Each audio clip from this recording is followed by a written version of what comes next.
By the time my son finished describing the memory care brochure to the table, I had already decided he would not be the one making this decision. My name is Josephine Marsh. Everyone calls me Jo.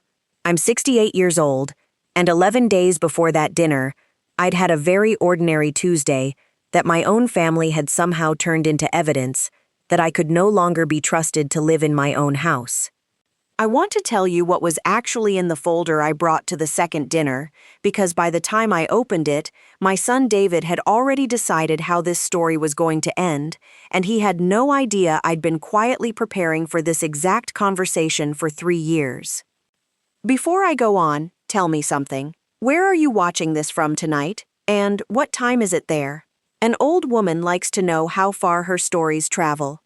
I should tell you about the Tuesday first, because that's where David's version of this story begins, even though it isn't where mine does. I live alone in the house on Whitaker Street that my late husband Robert and I bought in 1987, 3 blocks from the square, close enough to walk to the market on a good morning. Robert passed 6 years ago. Since then, I've kept the books for 3 small businesses here in Savannah, a bakery, a framing shop, and my nephew's landscaping company, 2 mornings a week. Cash flow statements and quarterly filings, work I'm good at and have been doing since before David could tie his own shoes. That Tuesday, I was carrying a box of Robert's old record albums down from the attic because I'd finally decided to donate the ones I never played, and I misjudged the second-to-last step and landed hard enough to bruise my hip and scare myself considerably more than I got hurt. I called my daughter Patricia, not because it was serious, but because that's what you do when you've frightened yourself, and you're 68 and alone in a house. You want to hear a voice you trust say you're all right. Patricia lives in Charlotte, 4 hours away, and she did the sensible thing. She called her brother David, who lives 20 minutes from me, and asked him to check on me. David came by that evening, found me with an ice pack and a full cup of tea I'd made myself, entirely capable, mildly embarrassed, and completely fine. I thought that was the end of it. I did not know, sitting there telling him I was perfectly all right, that I was actually watching the opening scene of something else entirely, because David, on the drive home, had already started composing the version of that Tuesday he would tell the rest of the family. Not a fall. A warning sign. Not an old woman who misjudged a step. A woman living alone who might not be safe there much longer. I found out how far that version had traveled 2 weeks later, at what I believed was a perfectly ordinary Sunday dinner at David and his wife Renee's house. There were 7 of us at that table: David, Renee, their 2 teenagers, my daughter Patricia on speakerphone from Charlotte, my sister Faye, and me. I'd brought a peach cobbler. I remember that detail specifically because I was still holding the serving spoon when Renee slid a glossy folder across the table toward David, not toward me, and said, "I picked up some information on a few places. Just so we have it, in case." David opened it like we'd already discussed it, which we had not. Photographs of a facility called Golden Oaks appeared on the table between the cobbler and the sweet tea, a dining hall, a garden courtyard, a smiling woman about my age holding yarn. "We just think, with the fall, and you being out there on Whitaker alone," David said, not quite looking at me, "it might be time to start thinking about somewhere you'd be looked after properly, somewhere with people around." I want you to understand that I was sitting directly across from him. I was not in another room. I was not unable to speak for myself. And yet the conversation continued around me, past me, as though I were a topic rather than a person holding a serving spoon 3 feet away. "She's 68, David, not 90, Faye said, to her credit, but David waved that off gently. "It's not about the number, Aunt Faye. It's about safety. Mom's been managing on her own for a while now, and honestly, none of us have really been checking in the way we should." He turned to me then, and here is the line I want you to hold on to, because it's the one that decided everything that came after. He said, "It's not like you've got a lot going on out there anyway, Mom. We just want you somewhere safe." Not a lot going on. 2 mornings a week of bookkeeping for 3 businesses that depended on me getting their numbers right. A garden I'd kept alive for 30 years. A church committee, A standing Thursday lunch with 4 women I'd known since our children were in elementary school together. A driver's license I'd renewed in person at the DMV 3 months earlier, passing the same vision and reaction test as anyone half my age. My son had summarized 68 years of a fully lived life as not a lot going on, in front of my sister, my daughter-in-law, and my grandchildren, and he had done it gently, kindly even, in the specific tone people use when they've already decided something is true. I didn't argue at that table. I finished serving the cobbler, actually, because some old habits run deeper than the moment that's testing them. But I want to be honest with you about what I was thinking while I did it. I was thinking about a manila folder in my own filing cabinet on Whitaker Street, one David didn't know existed, that I had put together 3 years earlier, after watching almost exactly this happen to my closest friend, Dolores, watched her children make a decision about her life at a dinner table, the way you'd decide on a paint color, without once asking her what she wanted. I thought, driving home that night, that the folder would stay in my filing cabinet a while longer, that David had said his piece, I'd absorbed it, and we'd move on the way families sometimes do after an uncomfortable dinner, quietly agreeing not to mention it again. I was wrong. 3 days later, Patricia called me, apologetic, to say David had asked her to help him look into guardianship basics, just to understand our options, and had asked her not to mention it to me yet because he didn't want me to panic. Patricia, to her enormous credit, told me anyway. "I'm not going to be part of a conversation about you that doesn't include you, Mom," she said. "I just think you should know he's already looking into this seriously." I sat with that for a long moment after we hung up. Guardianship.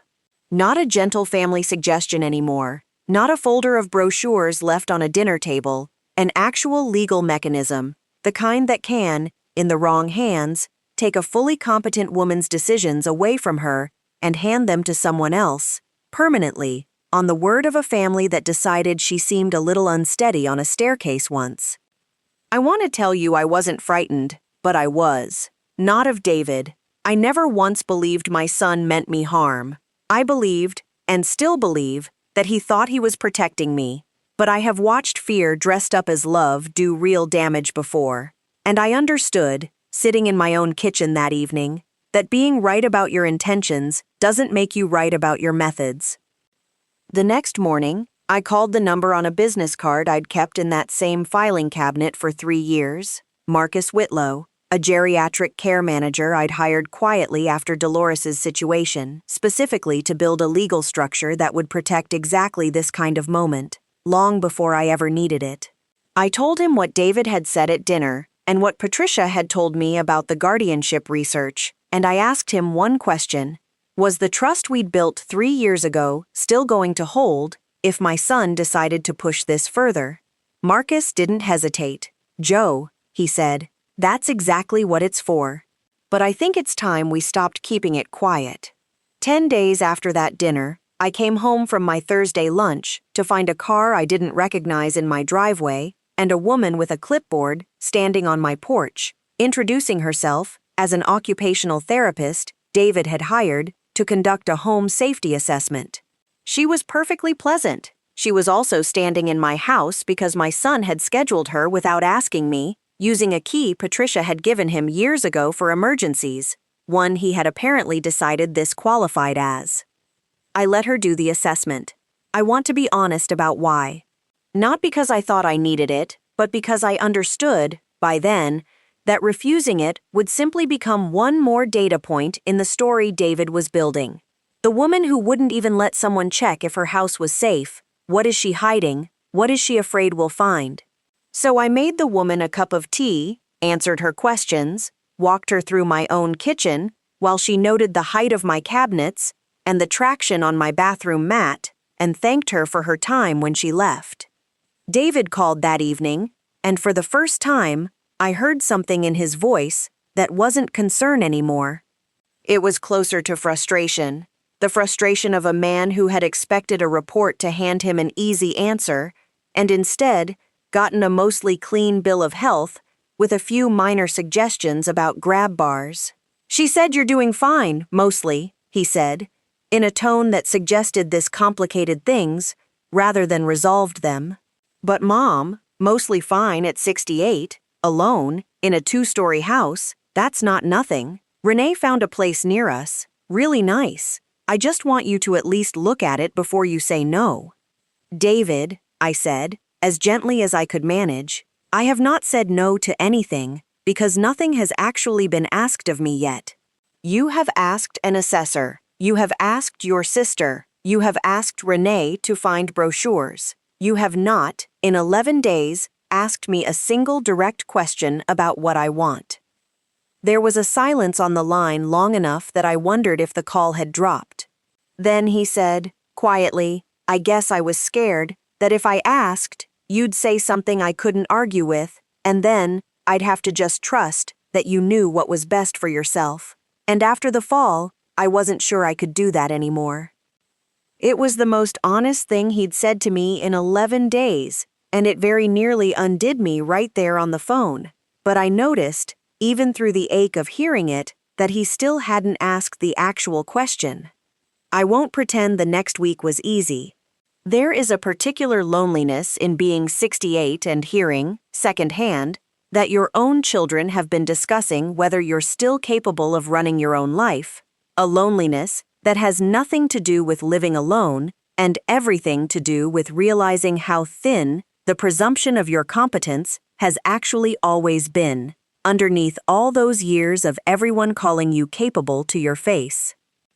My sister Faye called to tell me, gently, that word had reached her through my aunt's side that I'd had a bad fall and wasn't quite herself lately, a version of that Tuesday that had traveled so far from what actually happened that I barely recognized it. A neighbor, meaning well, asked if I'd thought about downsizing, which told me David had mentioned something to more people than just family. By the end of that week, I understood that the story wasn't just David's anymore. It had become the family's working theory of me, repeated at enough dinners and phone calls that it had started to take on the weight of fact, the way stories do when nobody stops them early enough. I sat in Robert's old armchair one evening that week, later than I usually stay up, and I let myself feel the thing I'd been keeping at arm's length since that first dinner. Not anger exactly, but a kind of grief. My children had watched me raise them, run a household, keep books for half of Savannah's small businesses, bury their father with more grace than I thought I had in me, and somewhere in the last 11 days, all of that had quietly stopped counting as evidence of anything. One bruised hip on an attic staircase, and 68 years of demonstrated competence had become, apparently, negotiable. I thought about calling David that night and simply telling him everything, the trust, Marcus, the folder in my filing cabinet, and ending it in one phone call. I decided against it, not out of spite, and not out of pride, though I won't pretend a little pride wasn't in the room with me that evening. I decided against it because I understood, finally and clearly, that if I resolved this quietly, over the phone, in private, David would go on believing that guardianship conversations were things you could start about a person and then simply set down again when they became inconvenient. I wanted him to hear it the way I had heard his, at a table, in front of the family, where the story had been told the first time. So I did the thing I imagine surprised David more than anything else in this whole story. I called him and asked him to set up a second dinner, same people, same table, 1 week later. I told him I had some things I wanted to share about my plans going forward, and I asked him, specifically, to bring the Golden Oaks folder back, because I wanted to look at it properly this time. He sounded relieved when I said that, and I understood why. From where he was sitting, his mother was finally coming around. I let him believe that, not to deceive him, but because I wanted that dinner to unfold on its own, without a preview. In the week between the 2 dinners, I did 3 things, quietly, without announcing any of them. I called Marcus Whitlow and asked him to write a short letter confirming the wellness visit he'd conducted the week before, the one where he'd assessed my finances, my daily routines, and my cognitive function as part of the Trust's standing annual review, something I'd had done every year for 3 years, long before any of this started, precisely so a moment like this would never catch me unprepared. I pulled my 3 most recent client invoices from the bakery, the framing shop, and my nephew's landscaping company, along with the quarterly filing I'd completed the week before, the same week David had decided I didn't have much going on. And I took out the trust documents themselves, the ones Robert and I had updated together before he passed, and that I'd revised again 3 years ago with Marcus's help, specifically naming an independent professional, not either of my children, as the party with authority to assess my competency, precisely because I had watched what happens when that authority sits with someone who loves you but has stopped being able to see you clearly. I didn't do any of this to win an argument. I did it because I had spent 3 years quietly building a structure to protect a version of my old age that nobody was going to get to write without my permission, and I decided, finally, that the time to use it had arrived. I laid it all out on the dining table the morning of the second dinner, in a plain manila folder, and I drove myself there, the way I drive myself everywhere. Everyone was already seated when I arrived: David, Renee, Patricia, in from Charlotte this time, Faye, the children upstairs. David had the Golden Oaks folder in front of him again, hopeful, and I set my own folder down beside it before I even sat. "I asked you to bring that back," I said, "because I did look at it properly this time, David, and I want you to know I don't think Golden Oaks is a bad place. I think it's a lovely place, for the woman who needs it. I don't happen to be her yet, and I'd like to show you why, if you'll let me." I opened my folder and went through it slowly, the way I'd walk a client through a set of books they didn't fully understand. The 3 client invoices, current, accurate, from that week. The quarterly filing, my renewed license, the one I'd passed in person 3 months earlier. And then Marcus's letter, a full page, on his practice's letterhead, confirming the wellness visit, confirming my financial and cognitive standing, and confirming, in the last paragraph, the existence and terms of the trust Robert and I had built, the one that named him, not David, not Patricia, as the party authorized to assess when, if ever, I might need the kind of help David was trying to arrange for me now. "I want to be very clear," I said, "that I am not angry this exists as a worry in your mind. David, you watched me fall. You were scared. That's not a character flaw in you. It's love, and I understand it. What I need you to understand is that love doesn't come with the authority to decide, on your own, what I'm still capable of, not when I'm sitting right across the table, capable of answering for myself." David didn't say anything for a long moment. I watched him look at Marcus's letter twice, then at me, and something in his face shifted, not defeat, exactly, more like a man setting down a weight he hadn't fully realized he was carrying. "I didn't ask you," he finally said, quietly. 11 days, and I don't think I asked you a single real question the whole time. I was so busy being scared for you, I never once asked what you actually wanted." "No," I said, "you didn't." Renee, to her credit, spoke up then, gently. "I should have insisted we talk to you first, before the folder," she said. "I think I got caught up in wanting to help and forgot to ask if help was actually what you needed." Patricia reached over and took my hand under the table, the way she used to when she was small, and the room felt too big for her. Faye just looked satisfied in the particular way of a woman who'd been saying she's 68, not 90, for 2 weeks, and finally felt heard. We didn't finish that dinner with a dramatic scene. David apologized, really apologized, not the sideways kind, and asked if he could see the trust documents properly, not to challenge them, but because he said he wanted to actually understand the plan I'd made for myself, instead of building his own plan around a version of me that didn't ask my opinion. I said yes. I think, if I'm honest, that was the moment I'd been waiting for all along, not the win, but the asking. I used to think that once your children were grown, your job was simply to be easy, to not become a burden, to not need too much, to let them make the practical decisions so they didn't have to worry. I don't think that anymore, so let me say the thing I wish someone had told me the week after that first dinner, folder of brochures still sitting on my table. Your age is not the same as your incapacity. Your children's fear for you is not the same as your children's right to decide for you. Your independence is not a phase you're meant to gracefully retire from, the way you retire from a job. It's yours to keep, for as long as you're capable of holding it, and it is worth building a structure to protect, long before anyone questions it. I didn't build that trust because I distrusted my children. I built it because I loved them enough to know that fear can make even good people forget to ask the right questions, and I wanted a system in place that would ask on my behalf when I might not be in the room to insist on it myself. I slept well the night of that second dinner, not because I'd defeated anyone, but because for the first time in 2 weeks, I'd been asked instead of decided about. So tell me honestly, if your family started making plans about your life without asking you first, would you have shown them the folder that same night? Or would you have waited the way I did and let them ask the question themselves? I still wonder if I was patient or just proud, and I'd like to know what you think. Whatever you're feeling right now, you're allowed to feel it. Thank you for watching. This story is fictional, written for reflection and entertainment. But if you take one thing from it, let it be this. Growing older was never supposed to mean growing quieter about what you still know to be true.